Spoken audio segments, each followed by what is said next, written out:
월스트리트 폴 주린이 29회 시작합니다. 저는 진행을 맡은 Z세대 최다의 인턴 PD고요. 오늘도 어김없이 두 분의 기자님과 함께합니다. 한승구 기자님. 네, 안녕하세요. 김혜민 기자님. 안녕하세요. 네, 요즘 제 상황과 딱 맞는 노래가 있습니다. 파랗게 물들었네. 제가 이제 카카오와 네이버에 올라탔던 그 투자자들의 주식 창들이 파랗게 물들고 있습니다. 네. 정부의 플랫폼 규제 이슈로 인해 카카오와 네이버 주가가 무섭게 추락하고 있는데요.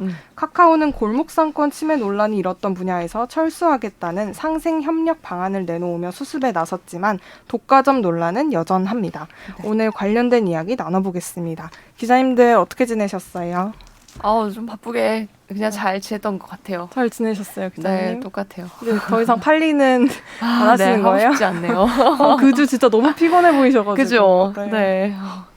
저도 뭐 TV 보면서 즐겁게 지내고 요즘 스트릿 우먼 파이터를 보는 밤에 잠을 잘 못 자고 있어요. 미드인가요? MZ 그 세대 세부 퀴즈에서 네. 고전에 면치 못하셨던 기자님의 재발견. 네. 스트릿 우먼 그거 파이터는 뭔데요? 아주 MZ 세대에서 핫한 프로그램을 열심히 보고 계시던데. 엠넷에서 하는 어제 본방을 헬스인가요? 봤습니다. 4회인가? 헬스가 아니야, 아니요, 그게 스트리트에서 좀 이름을 날렸던 굉장히 유명한 여성 댄서들이 나와서 대결하는 건데, 쇼미더머니 보신 적 있으세요? 네, 가끔 봤어요. 그거를 이제 랩으로 거기선 배틀을 했는데 여기서는 여성 댄서들이 춤으로 배틀을 하는 거예요. 근데 재밌게 보고 계시다고 해서 아주 재밌게 보고 있습니다. 어제 네. 첫 탈락자가 나왔죠. 못 보신 분들이 계실까봐 스폰하지 않겠습니다. 거의 본방으로 예. 그 사수하고 계신 건가요? 그러니까요. 맞아요? 그렇습니다. 그래서 이렇게 흐름이 어제 본방을 본 건 어제가 처음이었던 것 같아요. 그 전까지 재방송을 보다가 저는 요즘에 이제 TV 프로그램 얘기하면 가장 재밌게 보는 게 스리생인데 저도요. MZ 세대도 많이 보나요? 진짜 많이 봐요. 다음 주가 막방이라고. 다음 주 편성이 2시간, 이거 저희 네. 방송국 건 아니지만 다음 주 편성이 2시간 45분이라고 합니다. 진짜 저희 방송 거 얘기는 안 하고 지금. 드라마가 2시간 45분이? 네. 그러니까 다음 주가 막방이어가지고 그거 안 보세요? 그거는? 스리생 안 보세요? 저는 드라마를 잘 못. 선배랑 나이대가 비슷한 그 주인공. 아니 근데 그 네 뭐 명 의사 드라마 많이 했던 것 같은데 그 슬기로운 의사생활 옛날에도 하지 않았었나요? 그거는 시즌 시즌 1. 1. 아니 지금은 2. 네. 네. 시즌제로 그게 진행이 되는 거라서 네. 어떤 커플을 밀고 계시나요? 제일 좋아하냐고요? 네. 저는 이익준을 정말 좋아해서 그 커플이 되게 좋아요. 그렇구나. 그러면 네. 좀 지금 기분이 좋으시겠네요. 그럼요. 커플이 잘 돼가고 꽁냥꽁냥. 있어서. 네, 다들. 선배 대화에 못 끼시고 있고. 드라마를 보시죠. 근데 스트릿 우먼 파이터는 진짜 기자님도 한번 꼭 보시길 강추드립니다. 그럴게요. 완전 핫해요. 요즘 그래요? 진짜 핫한. 걸크러쉬가 느껴지나요? 네. 정말 끝판왕. 멋집니다. 네. 쇼미더머니가 그동안 몇 년간 쌓아왔던 그 네. 뻔한 서사 있잖아요. 네. 자퇴의 서사. 이런 것들을 완전 다 갈아엎고 깨부셨어요? 정말 재밌는 서사들이 많이 있습니다. 그렇구나. 보겠습니다. 자, 몇 시하나요? 그거 몇 시예요? 그냥 저도 그게 본방은 본 적이 없어요. 어제 화요일이었죠. 화요일 밤 10시인가 10시 반인가. 세리머니 보는데. 그때쯤. 진짜 우리 방송 하나도 안 보고 이거 다 잘라주셔야 될 수도 있어요. 괜찮습니다. 네, 그런 거 보면서 지내고. 그리고 지난주에 참 네. 제가 낮술 먹었다는 얘기가 네. 방송에 나왔나요? 저 나왔군요. 들었는데 나왔더라고요. 제가 네. 그 술을 먹고 네. 그날 밤에 주식을 샀더라고요. 어머. 술김에 미국 계좌에서 미국 주식을 샀는데 대박. 보통은 저 맞춰볼게요. 예 올랐다. 미국 몰랐다. 주식을 샀는데 궁금해. 몰랐을 것 같아. 몰랐으니까 말하시는 그러니까. 거예요. 주식을 샀는데 보통은 제가 이 예수금이라고 하죠. 계좌에 돈을 넣어놓는데 네. 그렇죠. 그 예수금 100% 그러니까 이 가진 돈에서만 주식을 살 수 그렇죠, 있게끔 대부분. 설정을 해놓는데 네, 네. 얼마 전인가 한두 달 전인가 제가 막 너무 한 주만 딱 더 샀으면 좋겠는데 돈이 네. 조금 모자라서 네. 다음에는 요거를 비율을 그거 이제 증거금 비율이라고 합니다. 네. 그거를 50%로 설정을 해놓으면 네. 내가 가진 예수금의 2배를 살 수 있어요. 주식을 네. 대신에 결제가 되는 이틀 안에 그 돈을 입금을 하면은 되는데 보통은 그래서 제가 예수금 안에서만 대충 환율 계산해서 거래를 하는데 그날 술 먹고 주식을 샀는데 예수금을 넘겨서 주식을 산 거죠. 와. 그러니까 네. 이런 거를 이제 미수거래라고 합니다. 네. 미수거래. 예, 그게 예. 국내 해외 주식 모두에 다 돼요. 적용되나요? 예, 아. 국내도 돼요. 그게 종목에 보면 HTS에 보면 옆에 증 몇 퍼센트 이렇게 써 있어요. 그러게 그 이 주식 뭐 증 50% 이렇게 있으면은 이거는 50%만 있으면 이 주식을 살 수 있는 거예요. 네. 이틀 안에 마저 채워 넣으면 돼요. 네.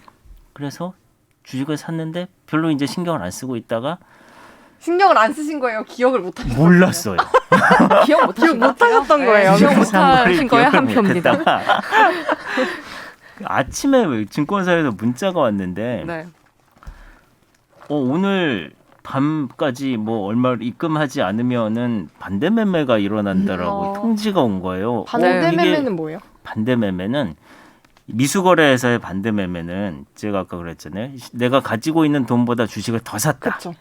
근데 이틀 있을 때까지 그 돈을 입금을 못했다. 네. 그러면은 강제로 주식을 파는 겁니다, 증권사가. 내 주식을 팔아서 현금화하는 그렇죠. 거죠. 제가 못 막은 돈 있잖아요. 네. 그거를 증권사가 가져가기 위해서 내 계좌에 있는 주식을 증권사가 그냥 갖다 파는 거예요. 그럼 어느 시간대 어느 가격대에 팔릴지도 모르는 거네요. 그거를 계산하는 방법이 있어요. 미수금이 있잖아요. 내가 네. 못 막은 돈이 얼마가 있는지를 보고 그러면은 이 주식을 몇 주를 팔아야 되겠구나라고 걔들이 계산을 할 거 아니에요. 네. 그거를 한가로 계산을 합니다. 한 마이너스 30%. 진짜요? 그러니까 왜 하겠다. 이게 예를 들어 덜덜. 미수금이 50만 원이다. 네. 그러면은 10만 원짜리 주식이 있으면은 5주만 팔면은 사실 회수할 수 있잖아요. 그렇죠. 근데 그거를 그렇게 계산 안 하고 한가로? 한가로 7만 원으로 계산을 해서 50만 원 채우려면은 7주, 8주, 그럼 8주를 파는 거예요. 그럼 증권사는 그걸 진짜 한가로 팔아요? 한가로 매도 주문을 내요. 그러면은 시장가에서 팔리겠죠. 그럼 그 중간에 이익은 자기네가 먹는 거예요? 그 이익이 난다고 하기는 그렇고 어쨌든 그 회수되는 그 30%는 미수금만큼은 자기가 그냥 30%는 파는 거죠. 예. 근데 그러니까 그 30%의 차익을 먹는 게 아니고 네. 만약에 지금 시장 가격이 뭐 10만 원에 거래가 되고 있으면은 네. 뭐 밑에 99,000원, 98,000원 네네네. 뭐 쭉 매수 대기가 걸려 있을 거 네네. 아니에요. 그 상황에서 내가 7만 원의 매도 주문을 내버리면 그 위에서부터 주르륵 팔리죠. 99,000원, 98,000원, 네네. 97,000원 이런 식으로 팔리죠. 그러니까 한가로 매도 주문을 낸다는 거는 시장 가격에 이 주식을 무조건 처분하겠다라는 얘기인 거죠.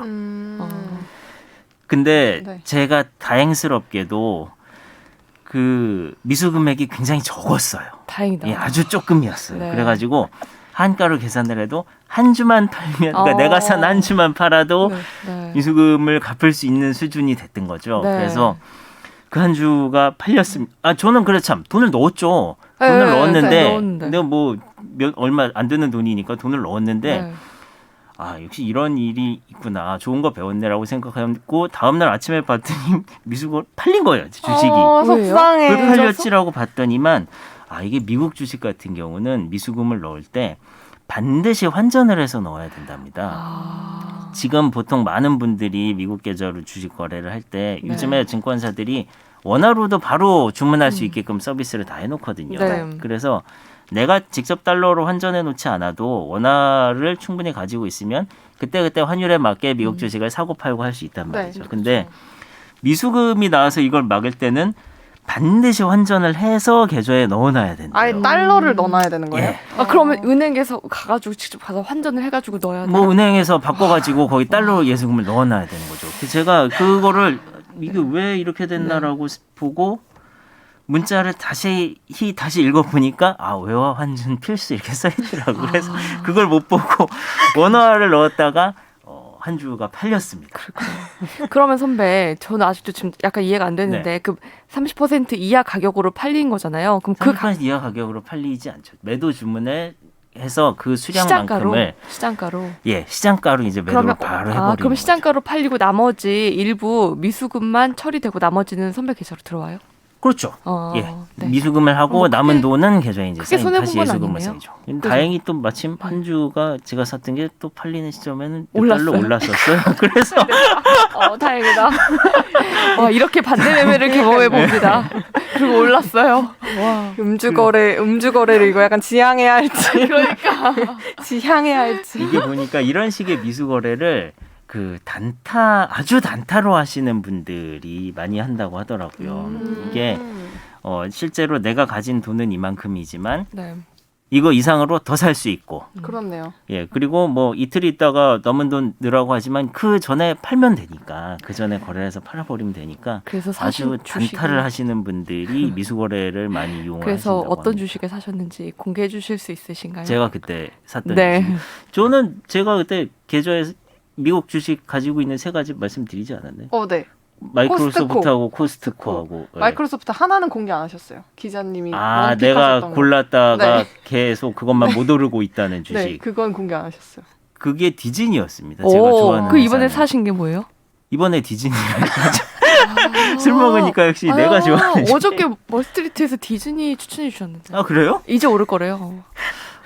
잘 됐네. 근데 반대 매매 당하신 거 네. 하나 더 사세요, 그냥. 반대 매매를 당하고 실제로 그래 더 샀어요. 잘하셨어요. 반대 매매 당하고 나서 이거는 그래도 내가 정말 사고 싶었으니까 술김에 샀겠지라는 생각 더하기 그래도 이 소중한 경험을 했으니 여기서 그래서 한번 이제 말할 수 있고 그거보다 더 팟캐스트에서 오른 가격으로 어. 한 주를 샀는데 또 많이 빠졌습니다. 사고 나서. 빠졌어요? 아니 그럼 이제 제가 들어가야겠다.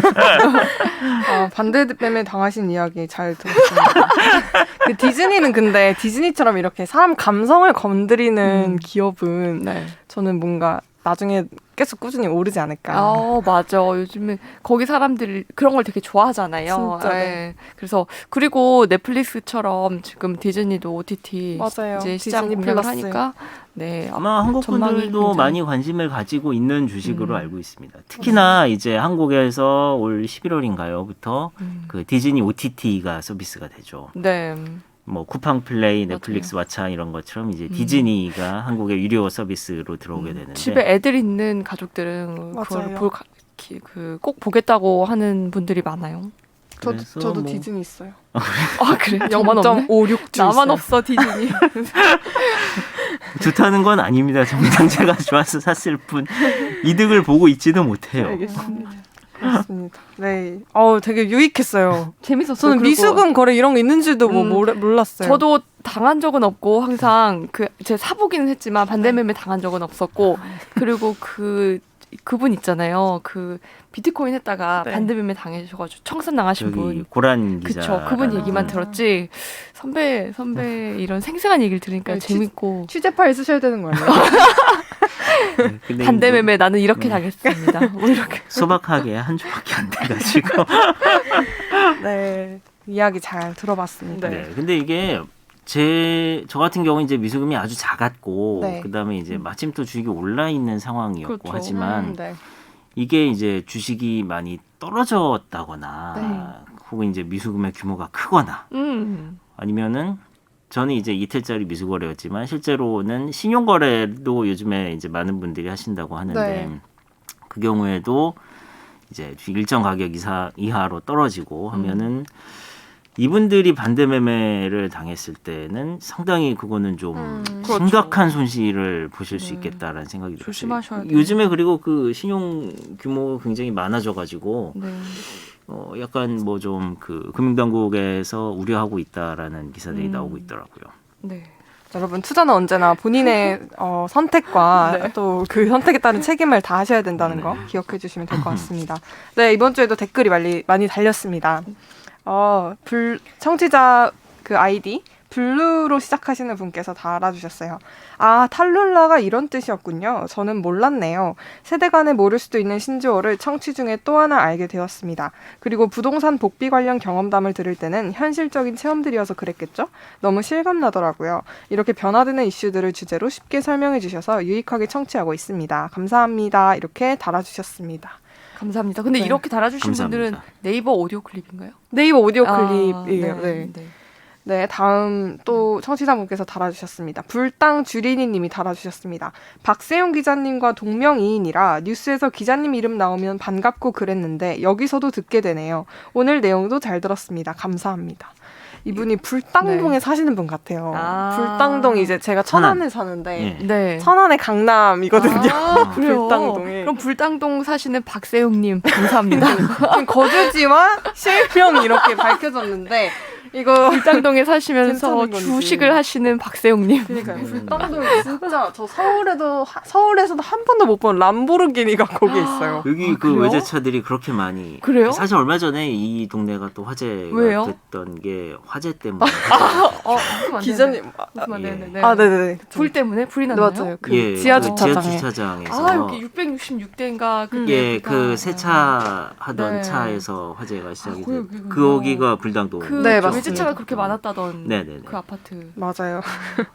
네. 이렇게 들어주시니까 또 감사하네요. 저랑 이웃이에요.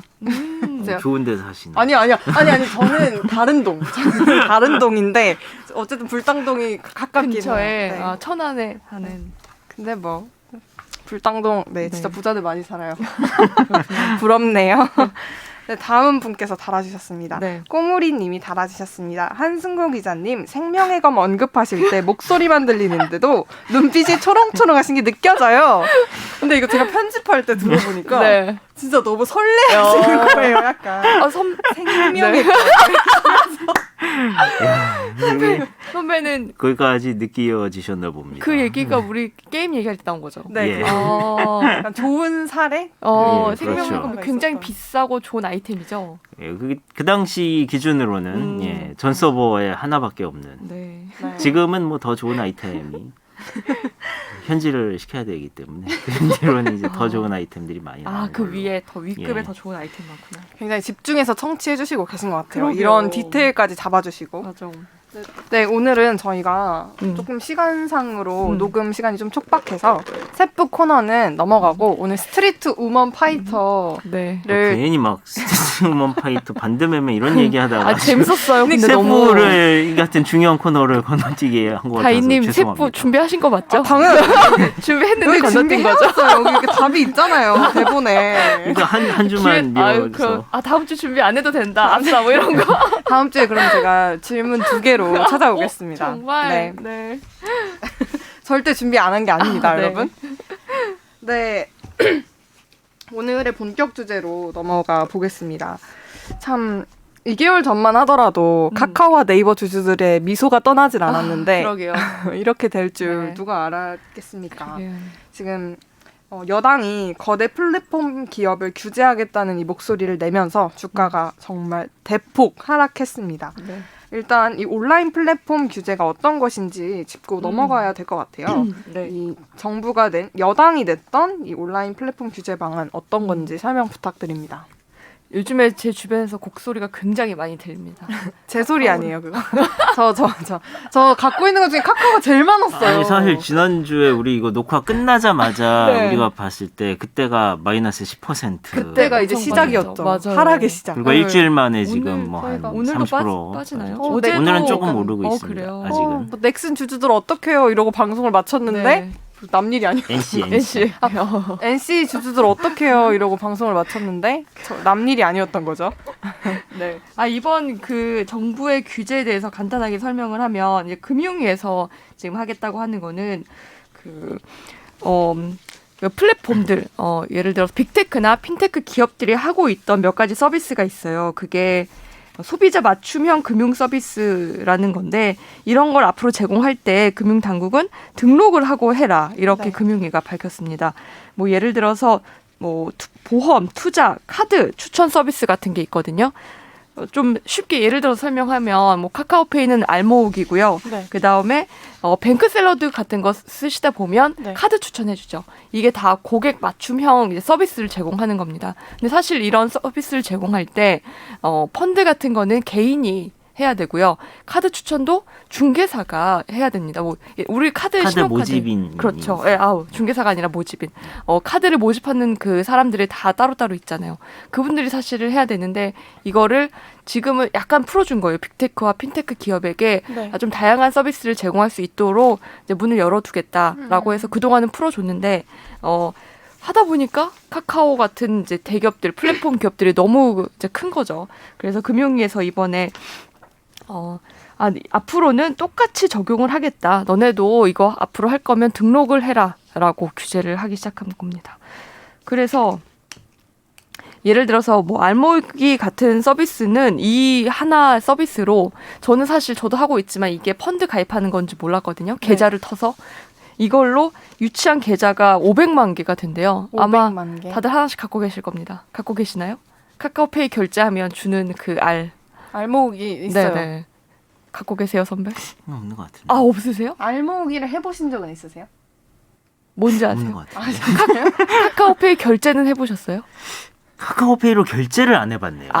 그러면 삼성페이 있으신 분들이 이걸 삼성페이, 하시는 네이버페이, 뭐 네. 페이코 다 쓰는데 카카오페이로 아. 결제는 안 해봤어요. 그러면 없으실 카카오페이로 거예요. 결제를 하면 R을 주는데요. 그걸로 이게 이제 포인트 펀드, 같은 거 아닌가요? 맞아요. 그걸로 네. 펀드 통장을 개설할 네. 수가 있어요. 포인트로 직접 주지 않습니다. 그거를 음.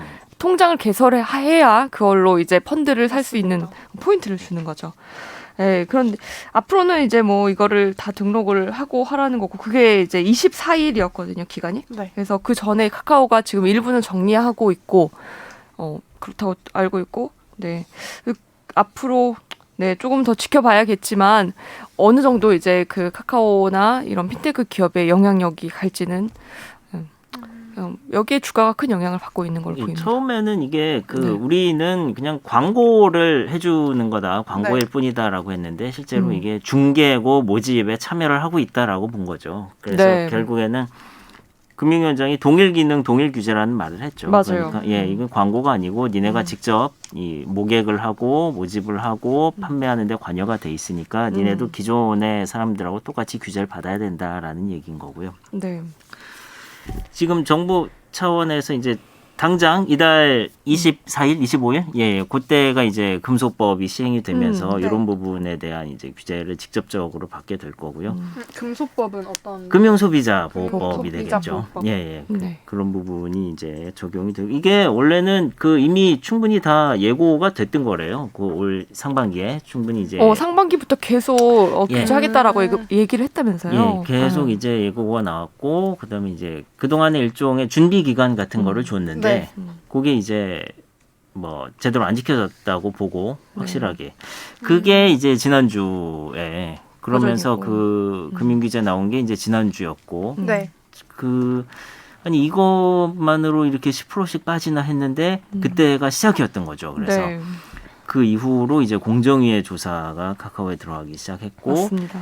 마침 또 이제 국회에 계류돼 있는 법안들까지 새로 주목을 받게 되면서 카카오와 네이버가 그 플랫폼 기업들이 아주 직접적인 충격을 받고 있는데 지금 뭐 김혜민 기자가 얘기한 그런 금융 분야에서의 규제가 있고 그다음에 국회에는 또 주요하게 올라가 있는 법들이 있어요. 온라인 플랫폼 공정화법, 네. 전자상거래법 이런 것들이 있는데 이거는 그런 거예요. 그 지금은 우리가 플랫폼을 만들어 놓으면 네. 그 안에 이제 여러 참여자들이 그냥 참여를 할 뿐이죠. 근데 앞으로는 이게 대형 규모의 기업이 운영하는 플랫폼은 네. 그렇게 참여자를 모집을 하고 하려면 그 사람들하고 이제 계약서를 써야 됩니다.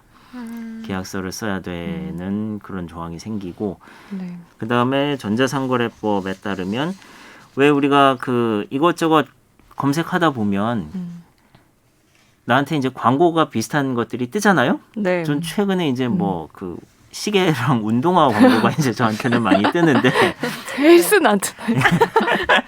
앞으로는 이게 이거는 네 맞춤형 광고야라고 표시를 하게 만들었어요. 오. 그거는 굉장히 뭐 기분이 좀 그렇겠죠. 그 광고를 보는 사람 입장에서는 네. 예전에야 이거 뭐 내가 그냥 열심히 했으니 뭐 은연중에 알고는 있었겠죠. 비슷하게 뜨니까 내가 요즘 관심사가 이거네라고 이제 생각을 해서 봤다면 이제는 그런 맞춤형 광고를 보여주면서 이거는 맞춤형 광고입니다라고 표시를 하게끔 돼 있어요. 이런 식으로 아주 조금 더 사업 환경이 불편해지는 측면들이 있습니다. 네. 이런 것들이 지금 동시다발적으로 나오고 있는 상황이죠. 네. 지금 그러면 이제 금융위에서는 이제 금소법 관련돼서 규제를 하는 거고 네. 공정위에서는 이번에 하는 게 금산분리 관련이죠. 그래서 그거는 진짜 좀 네 금융과 산업을 분리시키지 않았다라는 금산분리 부분에 대해서. 얘기를 저희가 예전에 뭐 잠깐 했었던 맞아요. 것 같아요. 네, 맞아요. 그때 뭐 삼성그룹 얘기할 때 했던가요? 네. 그때, 네, 하지만 그랬던 것 카카오는 적용받지 않는다이라는 얘기를 그때 했었던 것 예. 같아요. 아, 카카오뱅크 IPO 카카오뱅크 관련해서 할 때, 네. 예. 그 이번에 뭐 공정위에서 들여다보고 있는 것 중에 하나가 또 그거더라고요. 이거는 사실 플랫폼의 얘기라기보다는 진짜 카카오 그룹, 카카오 네. 기업에 대한 아주 직접적인 타격이라기보다는 그거를 타겟으로 한. 그렇죠. 예. 카카오를 타겟으로 한 그 그렇죠. 김범수 의장을 예. 직접적으로 그 지주회사 K큐브 홀딩스라는 데가 예전에 저도 여기 보고서를 띄워본 적이 있는데 가족 회사거든요. 네. 여기에 보면은 그 네. 직원들의 뭐 부인하고 뭐 자녀들 이름 다 나와 있고 뭐 올 상반기에 이제 주식을 증여한 부분도 있었고요. 네. 쭉 나오는데 그 회사가 투자업을 등록을 해놨던 모양이에요. 근데 이제 그 만약에 이 지주사 제일 위에 있는 홀딩스가 투자업을 영위를 하고 있다고 하면, 그러니까 금융업을 영위를 하고 있다고 하면 금융이 아닌 카카오라는 회사에 대해서 이별권을 행사하는 거는 금산분류 위반이다. 네. 그게 이제 다 이게 그 상호 출자 제한 집단, 그러니까 대기업 집단을 얘기하는 거예요. 네. 제가 예전에 삼성그룹 얘기할 때도 뭐 순환 출자 뭐 요즘엔 못합니다라고 말씀을 드린 적이 있었는데 네. 지금 공정위에서도 매년 발표를 해요. 자산 규모가 일정 규모 이상 되는 그걸 이제 상호 출자 제한 기업 집단이라고 하는데 네. 카카오가 재작년인가 여기 아마 들어갔을 겁니다. 그래서 거기는 이렇게 금융과 산업이 뒤섞여 있으면 안 돼요. 네. 근데 이번에 K큐브 홀딩스가 그럴 소지가 있어 보인다는 거죠. 그 실제로 금융업, 투자업을 하고 있고, 근데 카카오를 지배하고 있고, 그리고 이러한 실태를 제대로 공정위에 보고하지 않은 것 같고, 그렇게 지금 공정위가 의심을 하고 있는 거죠. 네. 그래서 직접 현장 조사를 나가고 조사 결과에 따라서 이제 처분을 내리겠죠.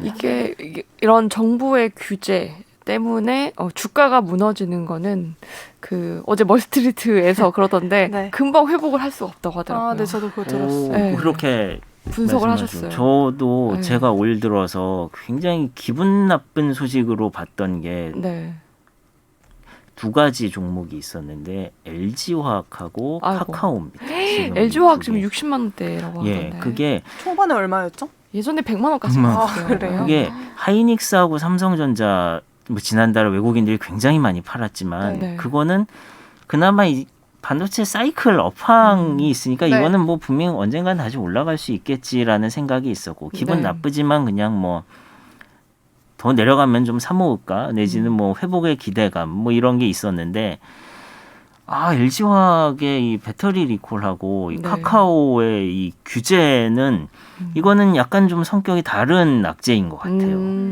금방 해결되지 않을. 예, 문제. 이거는 더군다나 앞으로 어제 이제 카카오가 상생안을 내놓으면서 네. 막판에는 이제 조금 올라간 반등을 하면서 끝났고 네. 그다음에 오늘도 이제 소폭 오르고 있긴 하지만 다시 15만 원, 16만 원으로 쉽게 갈 수 있을까라는 생각은 좀 들어요. 이게 그렇군요. 그동안 카카오의 주가는 사실 네. 카카오가 앞으로 정말 뭐든지 다 할 수 있을 것 같은 그런 네, 기대감 맞아요. 때문에 이제 많이 가치를 인정을 받았었던 그렇죠. 측면이 크지 않나. 그러면은 네. 이런 분위기에서는 그 가격 수준까지 금방 가기는 좀 힘들 것 같다라는 느낌을 받고 있어요. 네. 그러니까 정리를 해보면 어쨌든 이 여당이 이 기업 플랫폼 기업 규제하겠다고 목소리를 낸 이유가 어떤 카카오라는 플랫폼을 운동장에 비유를 하면 네. 카카오는 심판으로 뛰고 있어야 되는데 너네가 왜 같이 경기를 뛰고 있느냐 이렇게 문제 제기를 하면서 규제에 그런 들어간 얘기들이 거죠. 있죠. 근데 저는 뭔가 규제의 어떤 강도에 비해서 주가가 너무 많이 빠진 게 아닌가 싶었는데. 근데 저도 처음에는 그렇게 생각했는데 네. 금융위의 규제만 있을 때는 그렇게 생각했는데 이 네. 공정위가 들어가 버리니까 그래요? 이거는 이제 직접적으로 의장까지 지금 조사를 받고 어떻게 보면 나중에 이거 검찰 수사도 받을 수 있는 상황이거든요. 그렇기 때문에 이 정도 주가는 빠질 수도 있다는 생각이 이제는 조금 지금이 들더라고요. 고점 대비 뭐 한 20-30% 정도 될걸요? 17만 원까지 갔다가 지금 네. 12만 원대니까 그쵸. 맞아요. 예. 그 정도죠. 그래서 저는 더 빠질 것 같지는 않은데 네. 더 올라가는 것도 당분간은 어려워 보인다라는 느낌은 있어요. 네. 이게 그리고 외국인들이 약간 많이 이렇게 매도를 할 때 그렇죠. 팔았죠. 그 중국의 규제 리스크가 한 번 이제 닥치면 걷잡을 수 없이 중국의 규제는 그렇잖아요. 그렇죠. 그래서 좀 중국과 한국이 어쨌든 아시아권으로 이렇게 묶어서 비슷하게 갈 거라고 생각하는 외국인들이 좀 많나 봐요. 아. 그래서 그렇게 좀 뭐 외국인들이 그런 많이 해석도 뺀다, 있었죠. 이런 그때가 이제 있었어요. 중국에 막 이런저런 네. 규제들이 쏟아져 나오고 있는 와중에 우리나라에서 이런 소식이 전해지니까 외국인들이 그러면 저기도 뭐 저렇게 되는 거 아니냐 싶어서 많이 팔았다는 제2의 알리바바가 되는 게 아니냐 이러면서 팔았다는 해석도 봤는데 이렇게 얘기를 했는데 막상 이게 올라갈 때는 막 엄청 뛰어 있고 그러면 굉장히 민망한 상황이 되는 건데 아, 근데 그럴 가능성 이게 굉장히 이게 낮다고 없어도 생각합니다. 될까요? 저는 주주라서 그게 더 괜찮아요.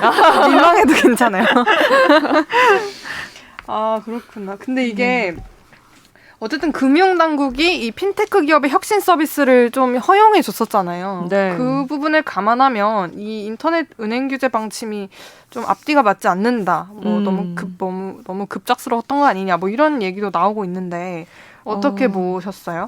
아, 제가 네. 이거를 어저께 한 스타트업 대표를 만나서 점심 먹으면서 이 얘기를 했거든요. 네.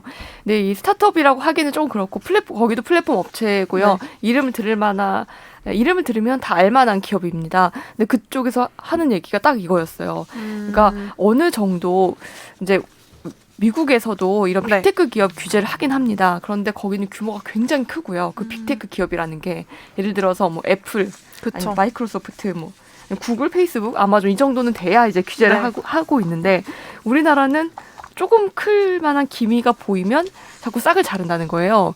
네이버가 그쵸. 있고 카카오가 있지만 이것보다도 굉장히 아직은 덜 자란 네. 많은 스타트업 플랫폼 기업들이 있는데 자라기도 전에 규제부터 얘기를 하니까 자기네들이 제대로 크지 못한다. 이렇게 네. 되면 내수 시장에서 우리가 크지 못하면 외국에서 온 기업이 내수 네. 시장을 먹게 되고 그러면 우리나라 이 시장 자체가 외국 기업이 점유를 할 수밖에 없는 잠식할 수밖에 없는 그런 구조가 돼버린다라는 고충을 말씀하시더라고요. 네. 아 근데 그 얘기를 들으면서 아 이게 규제만 하는 게 답은 아니긴 하구나라는 생각도 들긴 했습니다. 물론 이제 카카오나 네이버는 굉장히 많이 큰 대기업이기 때문에 규제를 하는 게 맞는데 그 밑에 아직 자라지 못한 많은 이런 스타트업 플랫폼 기업들을 어느 정도 선에서부터 규제를 해야 되는지는 조금 명확하게 그렇죠. 기준을 만들거나 이래야 될 필요는 있을 것 같아요. 선배 생각은 어때요?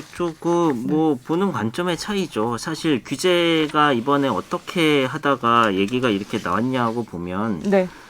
저는 이제 그 타다 때가 생각이 났는데 네. 이게 처음에 이 카카오 모빌리티의 스마트 호출이 굉장히 그러니까 됐었죠. 여론이 안 좋아지면서 네, 네. 사실 여기부터 시작이 됐거든요. 네, 네, 맞아요. 결국에 스마트 호출 서비스를 폐지를 한다고 어제 발표를 했는데 네.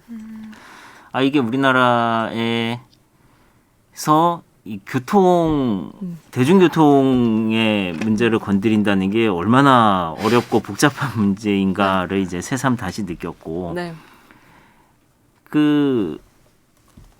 이게 문제가 됐던 거는 거기에 이제 얽혀 있는 사람들이 많았기 때문인 것 같아요. 결국에는 대중교통을 이용하는 사람들, 그 다음에 대중교통 택시 산업에 종사하고 계신 분들의 네. 목소리가 굉장히 컸고, 그렇죠. 그리고 우리나라는 어쨌든 택시는 면허제도를 해서 이제 총량도 규제를 받고 있고 요금도 사실은 정부가 정한단 말이죠. 네. 대중교통의 요금이라는 거는. 네, 근데 스마트 호출 서비스가 들어가면서 사실상 대중교통의 요금을 민간이 어느 정도 이제 좌지우지하는. 반영이 되고 결정을 하게 되는 그런 모양새가 됐는데 그게 이제 가격이 뛴다고 했을 때 사람들이 거기에 대해서 얼만큼 거부감을 갖느냐. 그리고 거기에 이제 어쨌든 택시는 많은 사람들이 이용을 하는 서비스니까. 근데 지금 이 플랫폼의 규제라는 거는 결국에 카카오가 이런 류의 산업에 너무 많이 진출을 했기 때문인 거잖아요. 네. 너무 많이 진출을 했고 거기서 이제 독점적인 지위를 얻고 거기에 얽힌 사람들한테 이제 수수료를 받고 거부할 수 없는 상황이 만들어지는 걸 보면서 야 저건 해도 너무한 거 아니냐. 라는 여론이 높아졌기 때문에 이제 이런 규제가 시작이 됐단 말이죠. 네. 그렇죠. 그러면 근데 이게 플랫폼 산업이라는 게 필연적으로 이 독점을 추구할 수밖에 없는 그쵸. 면이 분명히 있습니다. 네. 예. 그렇죠. 어쨌든 혁신을 해야 되고 플랫폼 기업들은 그렇게 그래서- 확장해 나가는 과정에서 어떤 독점 이슈가 불거질 수밖에 없는 것 같아요. 플랫폼이라는 게 결국에는 수요자와 공급자를 연결을 해주는 게 맞아요. 그게 이제 그 기본적인 사업 모델인데 수요자와 공급자는 많으면 많을수록 좋은 거거든요. 그러면 그 사람들을 많이 모아놓는다는 거는 결국 그 플랫폼이 이제 더 많은 가입자, 그 독점적 지위 이거랑 이제 사실 뭐 동전의 양면 같은 뗄 수 없는 존재인데 네. 그래서 이게 잘 생각을 해봐야 돼요. 그 플랫폼 산업이라는 걸 우리가 육성을 한다고 했을 때 그 사업 모델 그리고 거기서 그 기업이 가져가야 될 수익을 누구한테 얻어내게 될 것인가에 대한 고민은 이게 결과적으로는 할 수밖에 없다는 거죠.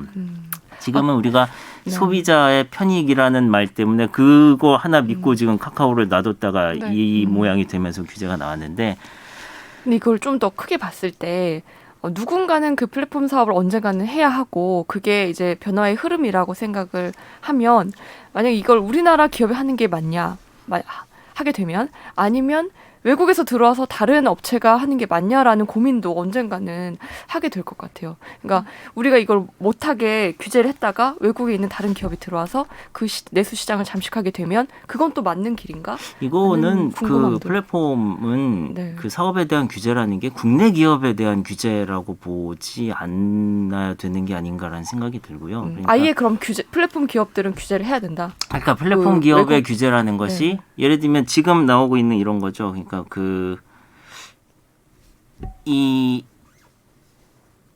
지금 규제라고 하지만 명확하게 뭐를 해라 말라 혹은 이렇게 돈을 받으면 안 된다라는 것까지는 지금 나와 있는 게 없잖아요. 네. 대신에 사업을 조금 불편하게 만들어주는 정도의 규제인 거죠. 대기업이 됐을 때. 그러니까 이게 사업을 이런 식의 플랫폼 사업을 하지 말라라는 규제는 그러니까 예전보다는 하기 불편해지게 되는 상황인데 그렇다고 안 하는 건 아니고 그리고 그 플랫폼을 참여해서 어쨌든 이 기업의 네. 돌아가게끔 해주는 사람들한테 돈을 어느 정도 수준에서 받게 할 거냐 그 부분에 대한 논의가 같이 진행이 되면서 이게 굴러가야지 그렇지 않고 기업이 우리 이렇게 하면 돈을 벌 수 있을 것 같아라고 해서 그냥 놔둔다?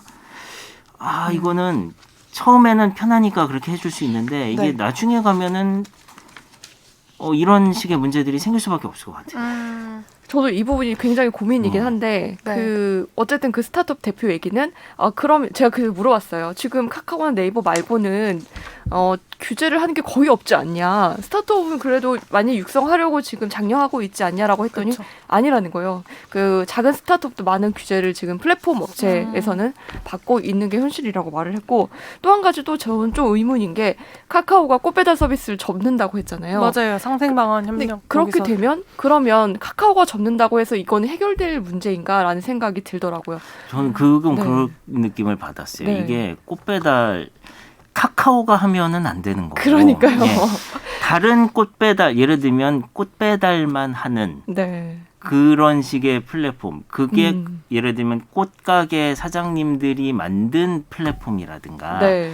그 어디 거기도 뭐 그런 모임이나 단체가 있을 거 네네. 아니에요. 자기들끼리 그런 시스템을 구축을 해서 네. 뭐 배송비를 절감을 하고 뭐 여러 가지 서비스를 해주는 그런 식의 플랫폼은 오히려 가능하지 않을까라는 생각이 들었어요. 네. 이렇게 대기업이 이것저것 그렇죠. 다 하는 게 아니라. 그래서 그 다른 플랫폼을 만들다든지 아니면 대기업이 하더라도 상생 방안을 마련해서 네. 정말 꽃배달 하시는 분들에게 많은 이익이 돌아갈 수 있게 만든다든지 좀 이런 발전적인 부분이 필요한데 그냥 안 해버리고 말겠다라는 게 해결책이 될지는 조금 그렇게는 규제를 하면 안 되고요. 네. 그런 네. 규제도 아닌 걸로 알고 있습니다.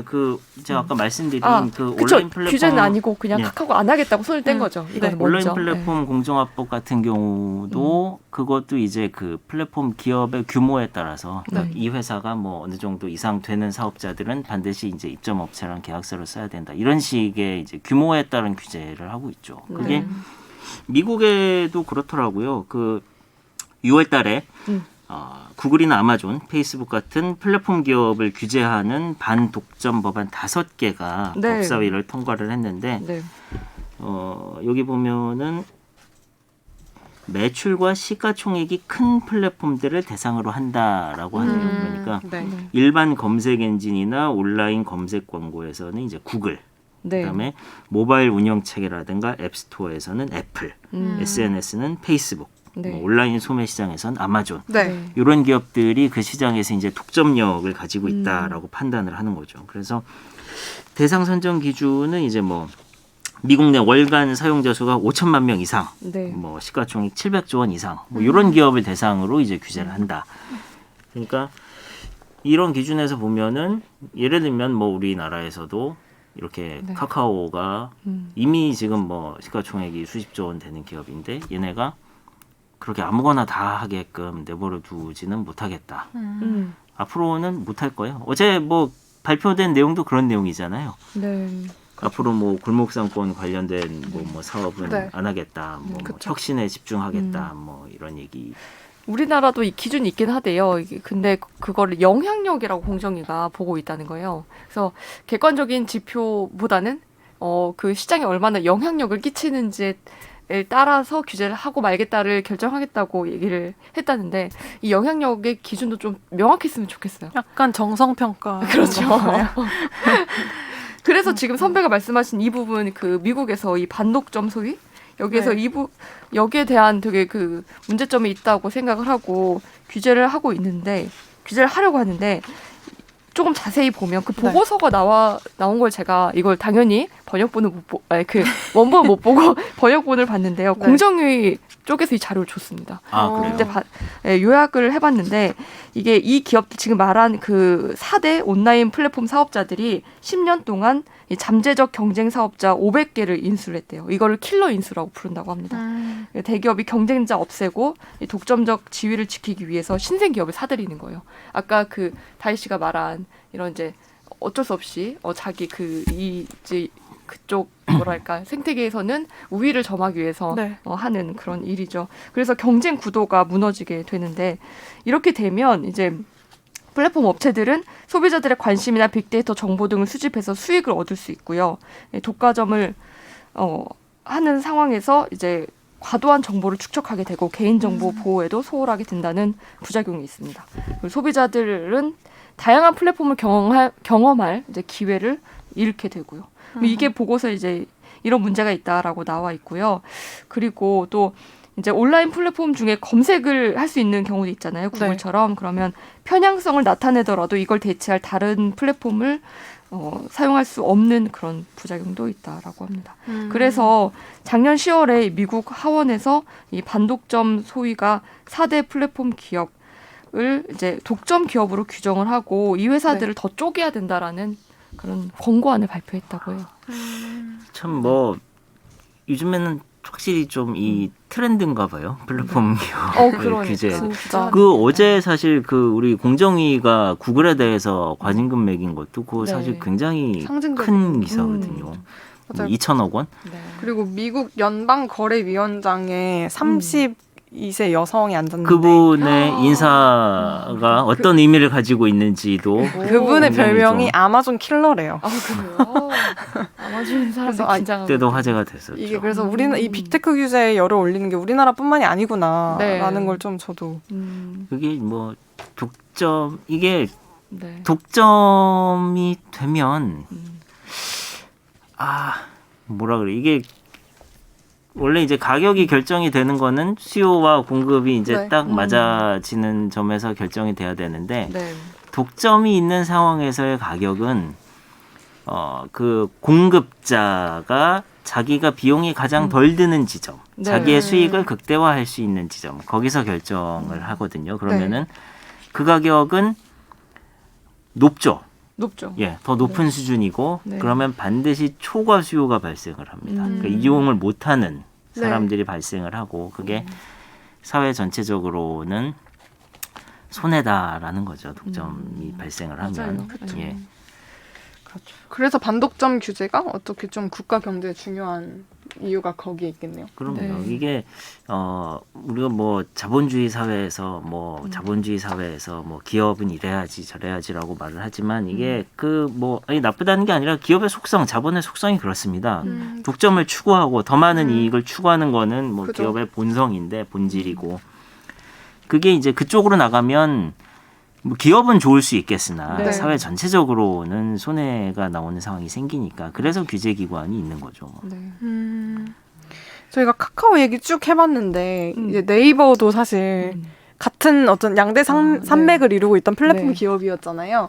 네이버 근데 그 애널리스트들 좀 이야기를 보니까 이 규제 리스크는 네이버보단 카카오에 더 크게 작용할 거다라는 얘기가 전망이 많죠. 많더라고요. 네. 네이버는 이미 수년 전에 국감에 이제 여러 번 네. 맞았어요. 맞으면서 내수 시장에선 그런 거 하지 마라라고 그 지침이 다 내려왔고요. 그래서 네이버가 택시가 어디 동남아시아는 있는데 라인 택시 네. 그게 그래서 한국에는 없다고 하더라고요. 그래서 어떻게 보면 네이버가 좀 국가 눈치를 보면서 네. 조금 이렇게 숙이고 들어갔을 때 카카오가 이제 그 틈을 타서 엄청 큰 거라고 봐도 될까요? 그때 네. 작년인가요? 네이버가 이제 쇼핑 검색할 때 네. 이제 뭐 자기네 네이버 쇼핑 업체를 올리고 뭐 좀 그런 거 하면서 이제 한번 네. 맞은 적이 그랬죠. 있었고 네. 그 급정적 이전에도 지위를 부동산 뭐 서비스 하다가 또 맞은 적이 있었고 그래 여러 번 맞아가지고 네. 네이버는 이제 해외 사업을 좀 많이 그렇습니다. 네. 해외로 진출을 많이 했고 네.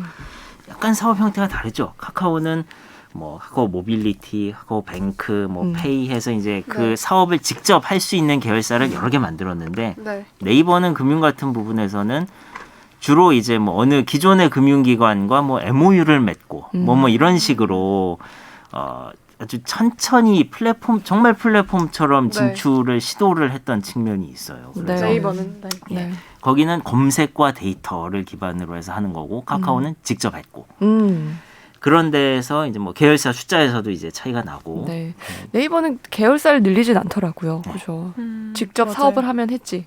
네, 자기 이게 살면 뭐 되지. 카카오가 그렇게 계열사를 늘리고 각각 상장을 시키면서 사실은 네. 주식시장에서 더 뜨겁고 뭐 더 화제가 되는 측면은 분명히 있긴 있었는데 네. 그게 이제 와서는 이런 식으로 또 부메랑이 돼서 돌아오는 거죠. 그러니까요. 저희가 카카오뱅크 IPO 얘기할 때 네. 상장하자마자 그냥 시총이 30조 되면서 네. 뭐 KB금융지주를 눌러버리고 그래서 뭐 이미 이 적정 주가 산정 불가 뭐 이렇게 그렇죠. 말씀을 드렸는데 네. 지금 뭐 카카오페이는 올해 안에 상장을 할 수 있을지도 잘 모르는 계속 상황이 연기가 됐습니다. 되고 있다고 여기가 나오고 있어요. 그러니까요. 네. 저는 김혜민 기자가 그 공모주 열심히 하는 거 보고 나도 카카오페이로 한번 처음 시도를 해봐야 되겠다고 저도 생각했는데 그거 상장하려고 저도 네. 그거 살려고 카카오페이 상장하면 돈 좀 모으고 있었거든요. 그리고 지금 이거 주관사가 어느 증권사인가 나 저기 계좌 만들어야지 이렇게 이제 열심히 찾아보고 있었는데 네. 이게 이렇게 되면서 저 이거 막 할수 터지기 있을까? 직전에 카카오뱅크는 팔았습니다. 뭐 네. 성공적인 어쨌든 공모가에 받으신 거잖아요. 그렇죠. 저는 또 물렸어요. 뭐 카카오뱅크요? 네. 그건 또 언제 들어갔어요? 들어가 봤자 뭐 일주긴 한데 이게 막 너무 무섭게 오르는 거예요. 네. 그래서 잘못 들어갔죠. 아. 전 진짜 주식 손 거의 떼야 다 되나 봐요. 오르고 근데 제 주변에 다이씨 같은 분들 정말 많고요. 어떤 분들은 막 1,000,000원씩 지금 마이너스가 나고 있대요. 진짜요? 아, 네. 저는 뭐 일주라 다행히 돼요. 네, 그런 걸 보면서 마음의 위안을 삼으시면 낫지 않을까. 저는 좀 이런 좀 플랫폼 기업 그리고 플랫폼의 어떤 속성에 대한 공부가 좀 필요하다. 정치인들이 네, 이렇게 좀 용기 내서 말해보고 너무 잘 네. 아직 이게 뭐 카카오가 사실 너무 빠르게 성장을 했잖아요. 그렇죠. 그래서 뭔가 이 부분에 대해서 이게 어떤 회사고 플랫폼 기업이 어떤 속성을 가지고 있는지 조금 다들 헤매는 아직은. 듯한 분위기가 저는 네. 느껴지던데. 규제가 네. 뒤따라간다는 느낌이 네. 드는구나. 네. 맞아요. 저도 그래요. 아유. 그리고 좀 과거 대기업의 어떤 그런 길을 걷고 있다. 뭐 이렇게 정치인들이 비판을 했는데 네. 사실 과거 대기업과 카카오를 좀 동일선상에서 볼 수 있는지도 전 좀 의문이 들었어요. 그렇죠. 네. 그 어쨌든 삼성은요 물건을 생산해서 해외에 내다 팔기라도 합니다. 그렇죠. 근데 카카오는 내수 시장을 이제 점유해서 이제 서비스 비용을 받는 건데 굉장히 다르죠. 그 과거 김대중 대통령 때 LG가 반도체에서 철수한 사례가 있었나요? 아니 그게 정부 그 규제 때문에 그랬던 거예요? 얘기를 나도 어디서 그건 제가 몰라서 아, 말씀. 그래요? 저도 정확히 기억이 안 아, 나요. 네. 그때는 꼬꼬마 시절이라. 저도 안 태어났어요. 진짜요? 그렇군요. 근데 옛날에는 그렇게 하긴 했죠. 그 국가가 정부가 이제 뭐 기업별로 이렇게 찍어줬죠. 너는 뭐 해, 너는 뭐 해, 이런 식으로. 너는 배 만들어, 네. 너는 뭐 너는 항공산업 해, 뭐 너는 아. 차 만들고, 너는 반도체 가전 만들고, 뭐 이런 거를 이제 그거는 이제 70년대 때 개발 독재. 정부 네. 픽. 정부가 정말 이렇게 딱 찢어줬죠. 이렇게 나눠줬어요. SP 무슨 이 아니라 산업을. 예. 그렇구나. 네, 어떻게 더 하실 말씀 있으신가요? 이거 마지막에 카카오 팩폭 이거 올려주신 거 하나 얘기하고 끝낼까요? 아, 네. 제가 이제 밈을 하나 가져와 봤어요. 인터넷에서 네. 막 뜨던 건데 이게 굉장히 많은 조회수와 공감을 끌어내면서 화제가 됐는데 네. 읽어볼게요. 솔직히 삼성이 헤어샵, 대리운전, 택시 한다고 했어봐라. 겁나게 까고 규제했을 텐데 라이언 탈 쓰고 나와 춤추니까 다들 해벌레. 정부에서도 도와주고.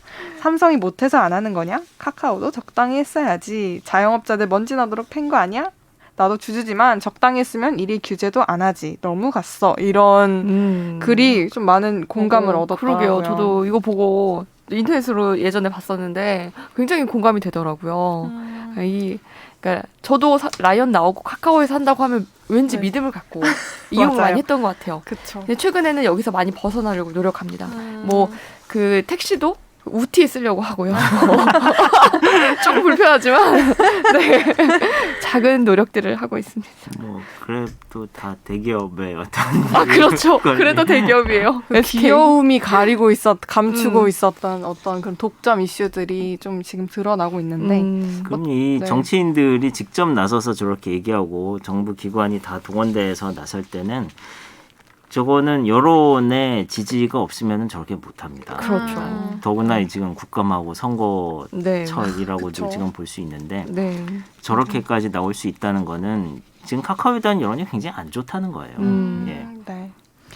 맞아요. 자, 네. 마무리할까요? 네, 좋습니다. 네, 플랫폼화는 이미 시대적 대세인 것 같습니다.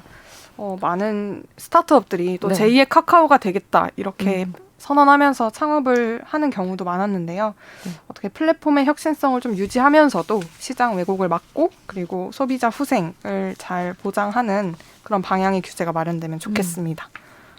아유 뭐 좋은. 그러니까 좋은 아니, 잘해요. 이런 멘트를 잘해요. 클로징 멘트 다희 씨가. 제가 제일 신경 쓰는 게 제일 신경 쓰는 건 세쁘고 네.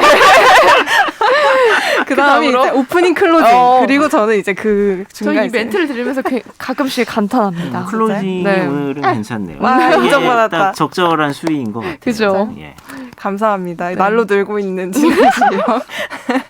네, 오늘도 들어주셔서 감사하고요. 오늘 이번 주에도 많은 댓글과 또 반응? 좋아요 네. 부탁드립니다. 저희가 다음 주에는 추석이어서 아이고. 아마 그러네요. 녹음을 못할 것 같아요. 네. 모두 즐거운 한가위 보내시길 바랍니다. 네. 네, 다 추석 다음 잘 주에 봬요. 보내십시오. 네, 감사합니다.